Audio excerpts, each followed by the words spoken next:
নমস্কাৰ বন্ধুসকল, মই হিৰেন। আজি আমি জানিম এই 2025 বৰ্ষৰ এই মাহটোত আপোনালোকৰ সম্পূৰ্ণ ৰাশিফলৰ বৰ্ণন। এই মাহটোত বৃষ ৰাশিৰ ব্যক্তিসকলে কেনেধৰণৰ ফলাফল লাভ কৰিব। প্ৰথমে মোৰ চেনেলটো আপোনালোকে ছাবস্ক্ৰাইব কৰি ল'ব, যাতে মোৰ পিছৰ ভিডিঅ'বিলাক আপোনালোকে সহজে লাভ কৰিব পাৰে। লগতে মোৰ ভিডিঅ' যদি ভাল লাগে তেন্তে লাইক আৰু শ্বেয়াৰ কৰিব, কমেণ্ট কৰি আপোনালোকৰ মনোভাৱ প্ৰকাশ কৰিব। এতিয়া আহোঁ মূল বিষয়লৈ। আজি আমি জানিম এই 2025 বৰ্ষৰ এই মাহটোত সম্পূৰ্ণ ৰাশিফলৰ বৰ্ণন। আমাৰ সকলোৰে মনত এটা কৌতূহল আছে যে আগন্তুক মাহটো আমাৰ বাবে কেনেকুৱা হ'ব। বহু ধৰণৰ প্ৰশ্ন আমাৰ মনত উদয় হয়, যেনে ব্যৱসায় বা চাকৰিৰ ক্ষেত্ৰত অগ্ৰগতি হ'বনে নহয়, বা কিবা নতুন প্ৰত্যাহ্বানৰ সন্মুখীন হ'বলগীয়া হ'ব নেকি, এনেধৰণৰ বহুতো প্ৰশ্ন। সেয়েহে আপোনালোকক এই ভিডিঅ'টোৰ জৰিয়তে ৰাশি আৰু ৰাশিফলৰ ওপৰত ভিত্তি কৰি ৰাশিফলৰ ওপৰত বিভিন্ন গ্ৰহ আৰু নক্ষত্ৰমণ্ডলৰ প্ৰভাৱ আৰু গতিবিধিৰ বিষয়ে অধ্যয়ন কৰিছোঁ। এই কথা মনত ৰাখি আমি আপোনালোকক এই 2025 বৰ্ষৰ এই মাহটোত ৰাশিফলৰ মতে সঠিক মূল্যায়ন কৰিছোঁ, যাতে আপোনালোকে সেই অনুসৰি প্ৰস্তুতি চলাব পাৰে। আপোনালোকে এই ভিডিঅ'ত আপোনালোকৰ পৰিয়াল, আৰ্থিক, কেৰিয়াৰ, শিক্ষা, প্ৰেম আৰু স্বাস্থ্যৰ লগতে আৰু বিভিন্ন তথ্য আপোনালোকে এই ভিডিঅ'ত লাভ কৰিব। ইয়াৰ দ্বাৰা আপুনি জানিব পাৰিব যে আপোনাৰ ৰাশিফলৰ অনুসৰি কি কি প্ৰস্তুতি চলাব লাগিব। গতিকে আপোনাৰ ৰাশিফল অনুসৰি প্ৰস্তুতি চলাওক। অৱশ্যে আপোনালোকক এইটো জনা উচিত যে এই ভিডিঅ'টোত দিয়া যি তথ্য, এই তথ্য কোনো ব্যক্তি হিচাপে নহয়, ৰাশিফলৰ ওপৰত হোৱা যি প্ৰভাৱ, সেই প্ৰভাৱৰ বিবেচনা অনুসৰিহে এই ভিডিঅ'ত উল্লেখ কৰা হৈছে এই সকলোবোৰ তথ্য। গতিকে এনেদৰে আপুনি আপোনাৰ জীৱনত ঘটিব পৰা সকলো কথাৰ তথ্য লাভ কৰক। গতিকে কোনো পলম নকৰাকৈ এতিয়া আমি এই 2025 বৰ্ষৰ এই মাহটোত যি ৰাশিফলৰ বৰ্ণন, সেই ৰাশিফলৰ বৰ্ণন আপোনালোকক আগবঢ়াইছোঁ। সৰ্বপ্ৰথম পাৰিবাৰিক জীৱনৰ ক্ষেত্ৰত এনেধৰণৰ। এই মাহটো পাৰিবাৰিক জীৱনৰ বাবে ইমান ভাল নহয়। যদি আপোনাৰ কোনোবা সৰু ভাই বা ভনীয়েক আছে, তেন্তে তেওঁলোকৰ লগত আপোনালোকৰ মত বিৰোধ হ'ব পাৰে, যাৰ ফলত তেওঁলোকৰ মাজত তৰ্ক বিতৰ্ক হ'ব। বয়োজ্যেষ্ঠৰ হস্তক্ষেপত শীঘ্ৰে সমাধান হ'ব যদিও ঘৰখনত উত্তেজনাৰ পৰিৱেশ সৃষ্টি হ'ব।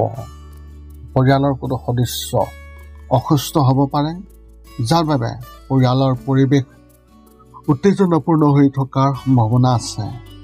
যদি কোনোবা সদস্যই নতুন চাকৰি পাইছে, তেন্তে সেই চাকৰি কাঢ়ি নিব পাৰে। এনে পৰিস্থিতিত নিশ্চিতভাৱে নিজৰ লগতে ঘৰৰ সকলো সদস্যক এবাৰ চকু ফুৰাওক। ব্যৱসায় আৰু চাকৰিৰ ক্ষেত্ৰত এনেধৰণৰ। ব্যৱসায়ৰ ক্ষেত্ৰত নিশ্চয় লাভ পাব, কিন্তু খৰচো বাঢ়িব। যদিও আপুনি কিবা এটা কৰাৰ কথা ভাবিব পাৰে, তথাপিও তাত বহুতো বাধা আহিব। এনে পৰিস্থিতিত আত্মবিশ্বাসৰ অভাৱ হ'ব আৰু একে সময়তে আপোনাৰ শত্ৰুৱেও আপোনাক ক্ষতি কৰিবলৈ কঠোৰ চেষ্টা কৰিব পাৰে। কাম কৰি থকা ব্যক্তিসকলে এই মাহটো তেওঁলোকৰ স্বাভাৱিক হ'ব আৰু কোনো সমস্যা নহ'ব। মাহৰ আৰম্ভণিতে কামৰ বোজা অলপ বেছি হ'ব যদিও লাহে লাহে তাত সকাহ আহিব। অৱশ্যে মাহৰ শেষত আপুনি আপোনাৰ কামৰ বাবে উৎসাহ পাব। শিক্ষা আৰু কেৰিয়াৰ ক্ষেত্ৰত এনেধৰণৰ। যদি আপুনি অধ্যয়নৰ কোনো নতুন পাঠ্যক্ৰম কৰাৰ কথা ভাবিছে, তেন্তে এই মাহতে আৰম্ভ কৰিব।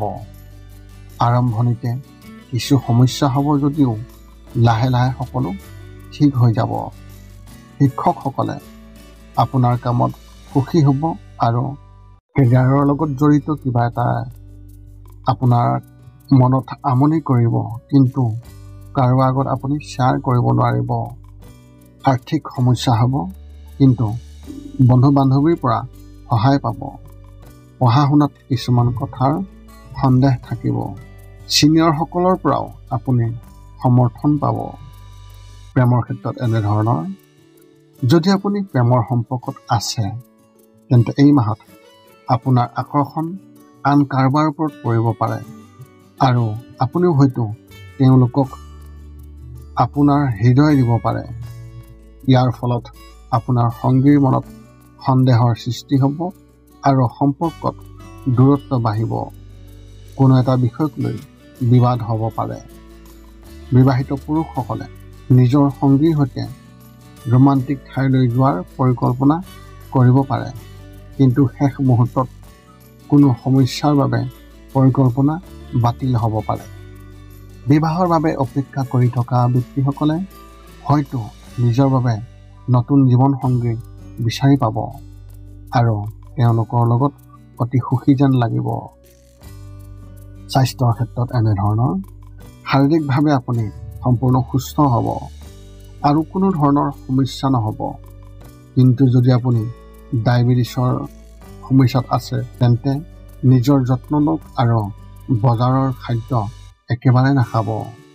মাহৰ মাজভাগত কিছু সময়ৰ বাবে ডিঙিৰ লগত জড়িত সমস্যা হ'ব যদিও সোনকালে আৰোগ্য হ'ব। মানসিকভাৱে মাহৰ আৰম্ভণিতে অস্বস্তি অনুভৱ কৰিব আৰু কিবা এটা চিন্তাত পৰিব। ইয়াৰ বাবে যদি আপুনি দৈনিক ধ্যান কৰিবলৈ চেষ্টা কৰে তেন্তে আপোনাৰ মনটো শান্ত হৈ পৰিব।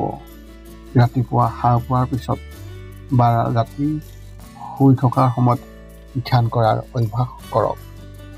আপোনাৰ এই মাহত শুভ সংখ্যা হিচাপে 2 আৰু শুভ ৰং হিচাপে আপুনি এই মাহত কমলা ৰং ব্যৱহাৰ কৰিব পাৰে। বিশেষ ব্যক্তিসকলৰ বাবে এক বিশেষ তথ্য আপোনালোকক আগবঢ়াইছোঁ। মাহৰ চতুৰ্থ সপ্তাহত ঘৰত কোনো ডাঙৰ বস্তু ভাগি যোৱাৰ সম্ভাৱনা বা চুৰি হোৱাৰ আশংকা দেখিবলৈ পোৱা গৈছে। গতিকে ৰাতি শুই থকাৰ সময়ত সজাগ হওক আৰু খোৱাৰ আগতে সাৱধানতা অৱলম্বন কৰক আৰু সকলো বস্তু ভালদৰে সঠিকভাৱে আছেনে তাক আপুনি পৰীক্ষা কৰি চাওক।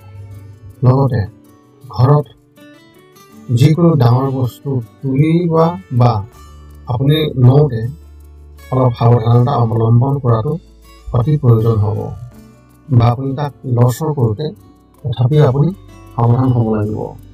এতিয়া আপুনি সকলো তথ্য লাভ কৰাৰ পিছত এই 5টা কাম কৰিবলৈ আপুনি যিমান পাৰে চেষ্টা কৰক।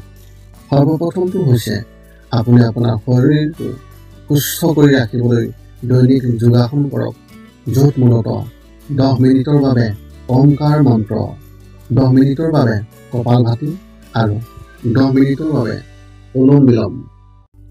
ইয়াৰ লগে লগে আপোনাৰ শাৰীৰিক আৰু মানসিক স্বাস্থ্য একেবাৰে নিখুঁত হৈ থাকিব। 2 নম্বৰতে হৈছে ৰাতি শোৱাৰ আগতে নিস্তব্ধ আৰু নিৰ্জন ঠাইত 10 পৰা 20 মিনিট ধ্যান কৰিব লাগে। ইয়াৰ দ্বাৰা 2টা উপকাৰ পোৱা যায়। এটা হ'ল আপুনি ভাল টোপনি পাব আৰু দ্বিতীয়টো হৈছে পিছদিনা আপুনি সতেজ অনুভৱ কৰিব। ধ্যান কৰি থাকোঁতে মধ্যমীয়া শব্দৰ শান্ত সংগীতো আপুনি শুনিব পাৰে।